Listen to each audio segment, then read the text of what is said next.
Chapter 36: A Birth and a Death.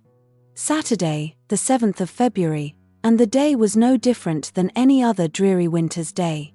Anna had endured a difficult night with the pregnancy, but she was convinced that the baby wasn't due until sometime in the coming week, and she urged me to go and play chess and for me not to wait around for something that wasn't going to happen.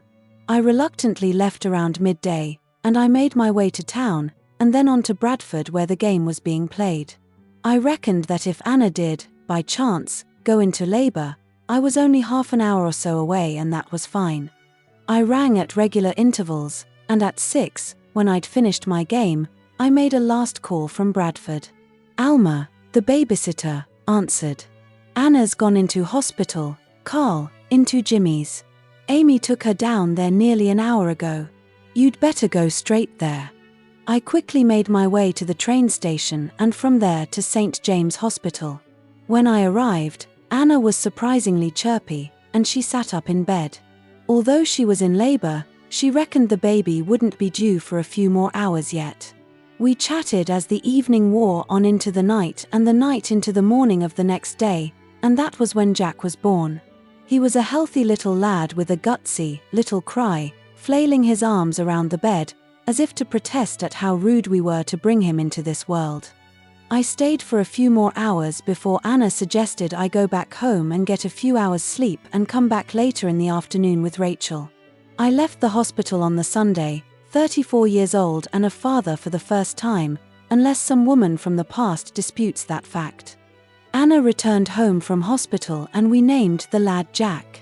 I still had a few months of the PGCE, and throughout most of midweek still lived at 955, as the placement school was near to there. Anna suggested it best to see through the course before making any commitment.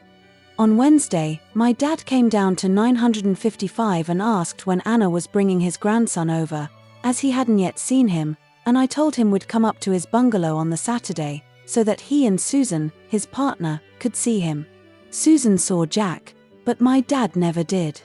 It was Thursday, and I was in the bath at Anna's when the phone rang downstairs. I heard the door open and Anna shouted, "Karl, your Mick is on the phone, and he wants to talk to you." "I'm in the bath still. Tell him to ring back, or I'll ring him when I get out. He wants to speak to you now." I remember complaining coming down the steps, but my mood changed when I saw the look on Anna's face. I took the phone and heard our Mick say, "Karl, Dad's dead." I took a taxi to Belle Isle and to the small bungalow where Susan and my dad lived. Susan was sat on the settee, her face reddened with tears, and unable to get up.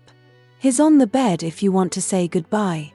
I made my way to the little bedroom, and there was Dad, lying across the bed, with one leg hanging out of it, as though he had been struggling to get up.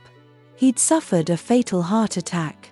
He'd had a couple before, but this one wasn't to be denied. I can only ever remember kissing the face of my father when I was a child, and you felt that stubble as he'd rub his cheek against yours. I'd forgotten the memory on that night, but when I kissed his face again after all those years, I felt the same stubble as I had as a kid. I then left the room.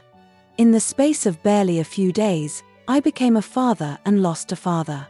I pitied Alf never saw little Jack, as he would have loved him.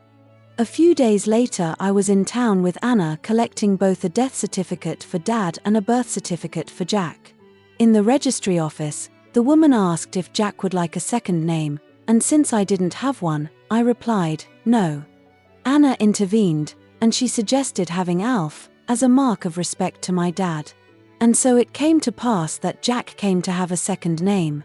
Anna went to meet her sister to do some shopping when we got out, and I'd arranged to meet the doctor, and under his suggestion, wet the baby's head, so to speak, which in the doctor's language was an excuse to get pissed.